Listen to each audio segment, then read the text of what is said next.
What's up, guys? SpencerTFT here, back for another VOD review. Today, Rank 1 North America, SpencerTFT. He's at over 1,000 LP, I believe, right now, and I don't think anybody else is even close to him. You know what? I'll pull it up on secondary monitor because I got it. Yeah, 1,069 LP, second place Pros, who's a name I think I've heard of before, but not seen too much. 784, so he's over 200 LP. Almost over 300 LP ahead of second place, which is, oh, that's OBS, which is pretty insane, I will say. So this game, what I want to focus on is, obviously, we start with a Syndra. And I know some people will be like, come on, guys, I know how to play around Syndra. Like, you know, I'm a beast. But something that I wanted to focus on a lot recently in teamfight tactics in TFT is actually winning games with Syndra, because there's... Syndra is very contested now, right? Syndra is insanely contested in the current patch of TFT. So you very often can't just get a free Syndra reroll game. You know, you'll have a game where you get a start like this, you get the Syndra. Best case scenario here, we get this is a lot of gold as well, and there's a sword, which is perfect. So this is like a perfect Syndra opener, I would say. Augment-wise, these are looking pretty bad. Molten Caramel, worth the wait, terrible. Eternal Growth. So this is actually a really great example. Eternal Growth is like a pretty bad augment in general. You could think about playing reroll from this spot, but I think Spencer's going to say, I'm going to take Transfiguration here, play a more... He was hovering over it at least. Let's see. Yeah. He's going to take the Transfiguration here, obviously pick up any charms we can that are cheap, you know, and we're just going to play a not Syndra reroll game, but a Syndra push levels, a Syndra fast 8 type game.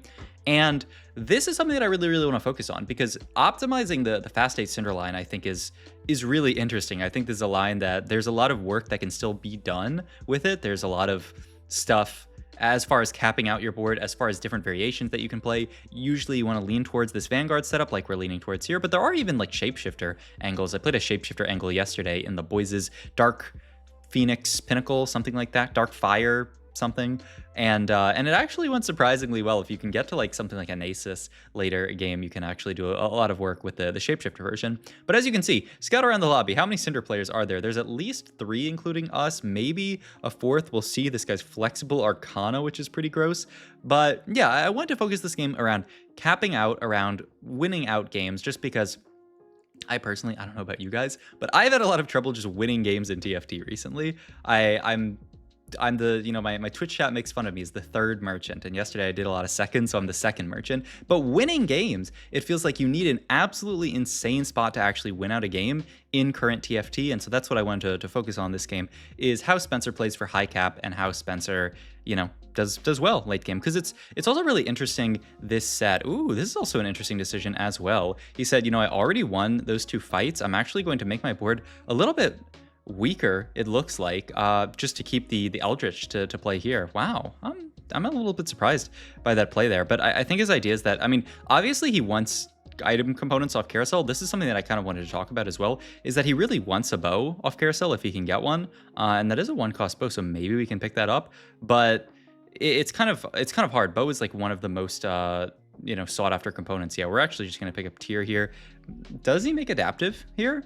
Because Adaptive is a pretty mediocre item onto Syndra, but it obviously does accelerate our ability to generate. Yeah, okay. So he does go for the Adaptive here. Just a mana item is a mana item in the world. I think that makes sense. The other idea is that perhaps we wouldn't be able to win streak here. We want to be able to play for 3 Eldritch on level up. I think this actually makes a lot of sense. And oh, baby. Look, if you thought our spot was good, check out Milk's spot here. He's got the Q Cone, the Chalice of Power, which is really strong. He's got a Syndra 2. The only downside to Milk's spot is that he doesn't have a 2nd mana generation item. He's just got the Shojin. Oh no, just Shojin. I mean, yeah, you can't really... Yeah, I have no tears for Milk in that situation.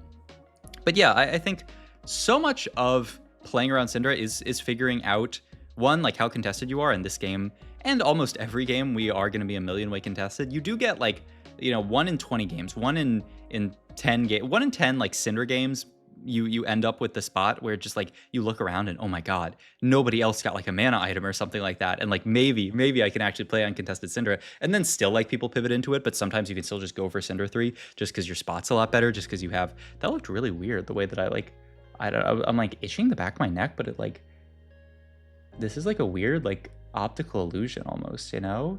Doesn't that look strange to you? Okay, I'm losing my mind.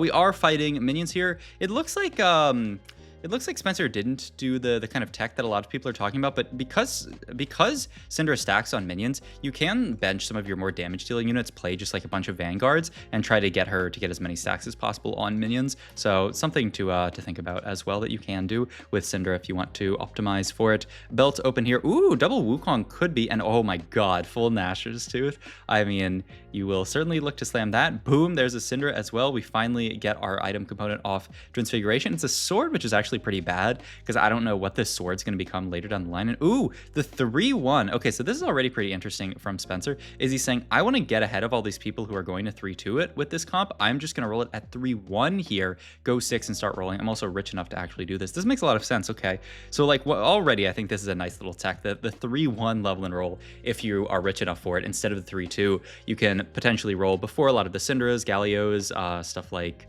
I mean, even these Wukongs are out of the pool. I wonder if he ever, yeah, okay, he doesn't want rolling for days here. Ooh, that's another really interesting take here. Featherweights, but it makes sense, right? We're probably playing Syndra most of the game. So, I mean, yeah, I actually like featherweights a lot. That's actually hilarious. He plays, yeah, the 2-star of that, the Cassiopeia, but then he, okay, I think we can stop now for sure.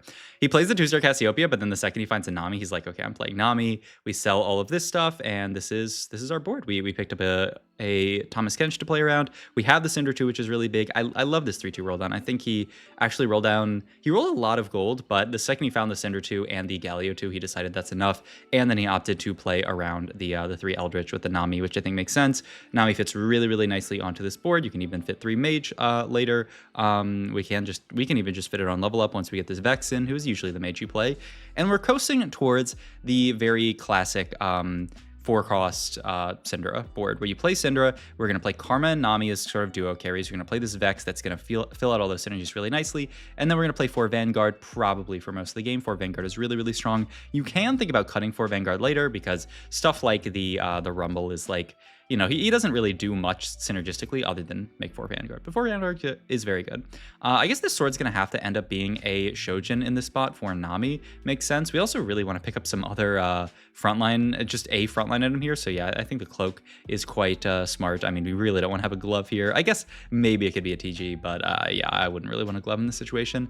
All right, so we're strong here, but do we want to level in this situation? It's really expensive, and yeah, we are going to go for it. Okay, that's a big call from Spencer there to say, I want to level here. I'm 93 HP 5 streak here. I want to protect my streak. Also, look at this positioning, spreading out his front line as much as possible. Syndra is an AoE unit, though sadly our front line ends up just clumping back because this guy moved his front line a little bit back. Wow, that's actually smart for Milk. Wait, I want to go back and look at just Milk's positioning here. Look at this.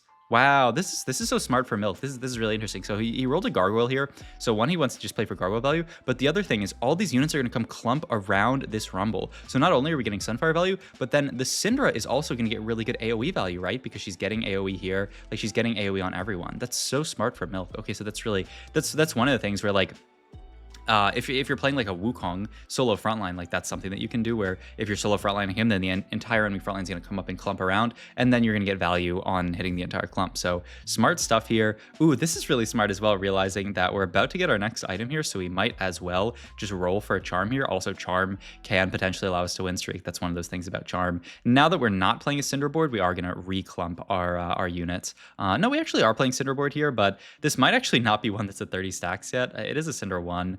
I would hope that it's at 30 stacks at least, but we'll see. But we do end up just stomping this board anyway. I feel like there's actually so much positioning stuff this set. I've been really like leaning more into that positioning stuff, like trying to figure that out. And man, there's a Kali unit. I could yap all day about a Kali positioning. Maybe I shall down the line, but yeah, I mean, still really cool. Item-wise here, we, I mean, these are really good. We have Morello, we have Shojin, and then the rest is kind of awkward. The level 7 roll is occurring a little bit, but yeah, I mean, really, we just want to push 8 in this spot, I would think. Has to be Morello, right? And then we hold this this bow for like maybe a static shiv. The cloak just ends up becoming a tank item. Yeah. So we rolled a teeny tiny bit there, but really not very much. I mean, yeah, I don't think it makes that much sense to roll here. I think our board should be stable until level 8. The problem is we can't really just level next round because there's like so much stuff. Like we're too broke to go for it, basically. Oh, I mean, Spellblades, you take it for sure. Very good. There's another Syndra. I mean, you could.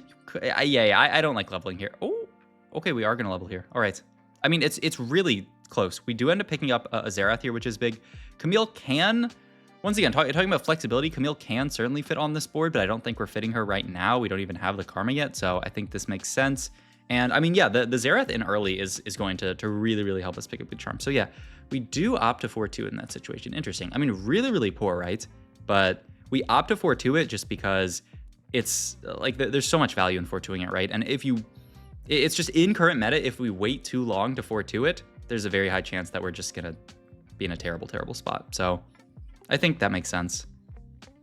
All right, continuing. Ooh, wow, he's just sending it here. So ooh, and we get the Nora and Yumi. Usually you're gonna see that played around over Vex, I think.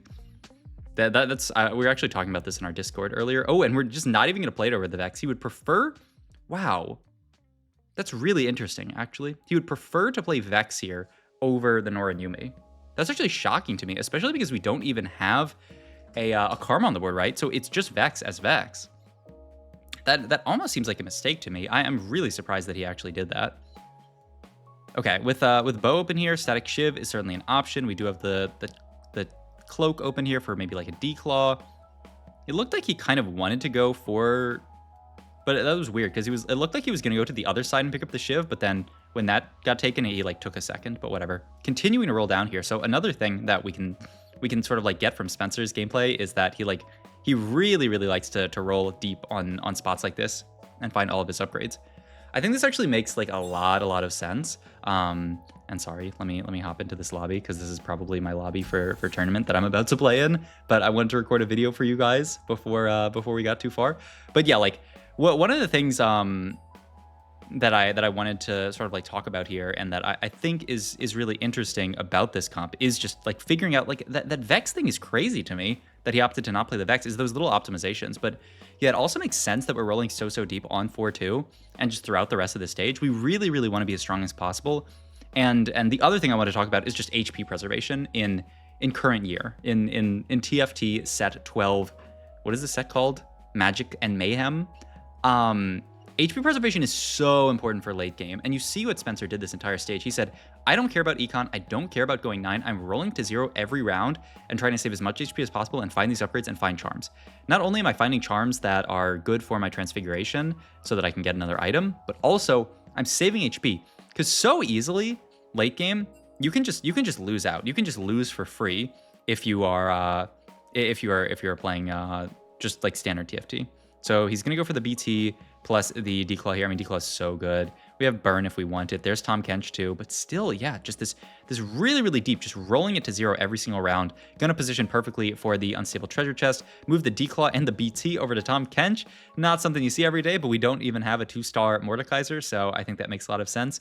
And he's gonna be our main tank here. And look at this. This is a fight where, like, if we just didn't have a few of these upgrades, if we were just sitting on Nami 1, Tahm Kench 1, we certainly would have lost that fight. And sure, maybe we can go 9 this game, but isn't it so much better in this situation to actually look at like saving HP and also picking up all these charms, right? Especially because we have Xerath, the value of finding these charms is really high. It would have been interesting, actually. I'd like to actually do a VOD review of Spencer where he's not playing like this Xerath and this Transfiguration, to see if he rolls down this deeply as well. Because like I could see it. I could see it certainly making sense to roll this deep, just in any situation, because I feel like, once again, HP preservation is king in these spots. I wonder if you do just take this here. It's a lot of resources, and it could allow you to go now. No, wow. So once again, wow, Spencer just plays it so aggro this game. Just looks for the dummy. This is the dummy that generates gold, I guess. Must be. Because a random dummy, I don't think is worth the entire charm at this point. But he rolls really deep here. He says that Xerath charm's not enough. I want good combat Xerath charm, and I just want to save HP. Look at this, 60 HP and continuing to streak. Level 8, 0 gold. And he keeps picking up these Namis and then reselling them, but he's winning every single fight. This is so wild to me, because I think so many people would be really tempted to push 9 in scenarios like this.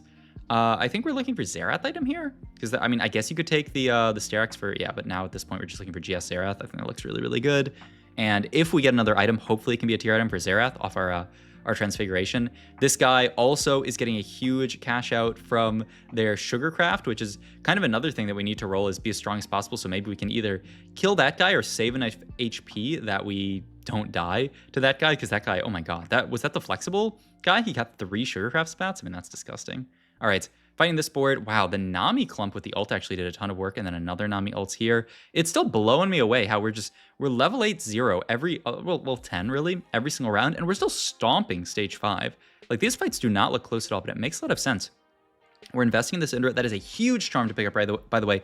Stars up all your 1-stars, which is only Xerath here, actually, and it gives 20 AP to everybody. But still, I mean, a Xerath 2 for free. Yeah, look at this guy's spot. But they're so low, right? If we can beat them, or if somebody can beat them, they can actually save the entire... Wait, look at the Sugarcraft spats. I think they have 5? How is that even possible? How did they get to 5? Can we beat them and save the lobby, though? Oh, Nami, oh my god. So close, actually. We were so close to beating them. Oh my god. 22. Okay, so they're still about 500 stacks off. It's still very, very possible that we can deny it from them. But yeah, I mean, this is crazy stuff. And look at the HP of the lobby. This is another really, really nice thing is there's so many win out conditions this set. And so like, if you just play like this, like Spencer played this game, it's not necessarily that we are going to win the lobby, but look at our HP. How could we ever do worse than like a third this lobby, or even like a second this lobby probably, unless that second place person starts winning. Like, it's so easy for us to just farm a top 2, a top 3 from this spot, instead of playing, you know, 4 level 9 and then end up just like going in like a 5th in a spot where normally you would think you would win out. So this game has really changed how I think about like pushing level, like stage 5 and 6 this set. And dude, Protect Troll loses. He actually loses. So look at that. All of a sudden now we have win out potential. We pick up the sticky fingers here. Really, really smart here. This is gonna be another component that we can play around. Though we are getting the transfiguration charm the transfiguration item pretty soon, I would think. I don't know. I guess we'll see.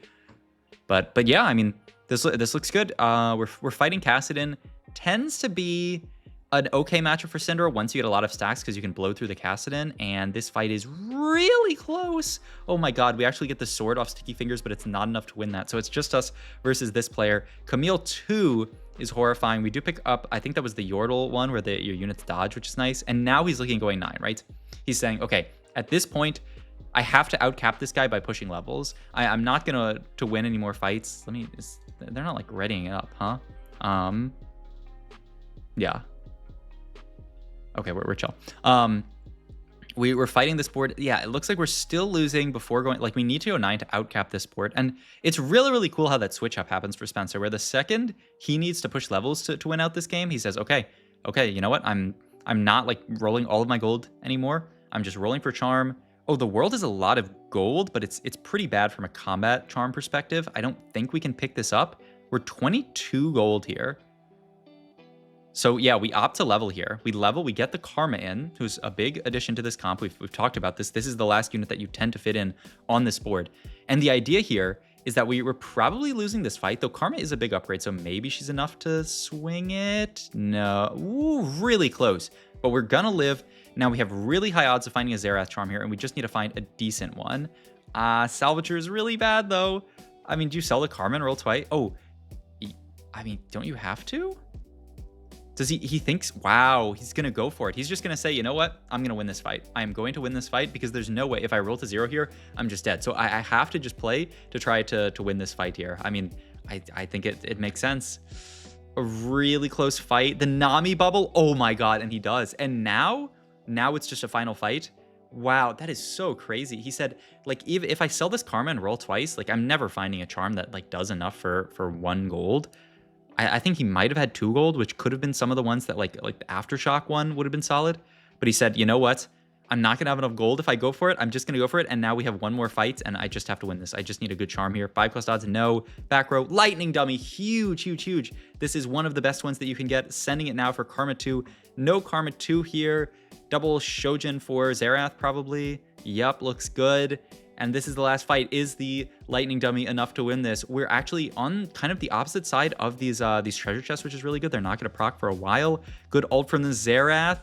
And yeah, I think we got it. Oh my God. What a masterclass from Spencer, actually, for capping out, for preserving HP and then winning out. Like, I think this game was a beautiful demonstration of how to actually win out on this current patch, because it's so hard to win. But I think Spencer showed beautifully how to do that. So I hope you guys enjoyed. And also, look, if you guys say playing Syndra is easy, we went first with Syndra. Milk, very good reroll player, played Syndra 3 and went 6th. So it ain't that easy. All right, hope you guys enjoyed this video. If you did, please like, comment, and subscribe. Check out my Twitch and all my links down below. Thanks for watching.